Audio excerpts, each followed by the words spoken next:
আমার বড় হয়ে আইছে কত কইছে হ্যাঁ কথা কি মনে কালকে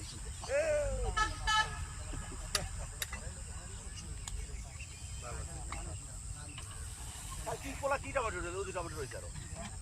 বাপে যে এর খাইতে পারে হ্যাঁ তো হ্যাঁ করে বোঝে না এই জানি দেবে অনেক পয়সা কি করতে তুমি মলাগুলো উঠে গাছগুলো উঠে ফেলেছেন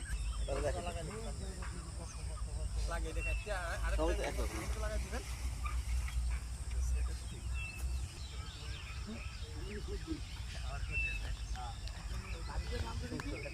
ছোট ছোট জ্বালা ফলন হতে কারণ এটা পাত ভালো হয়ে যা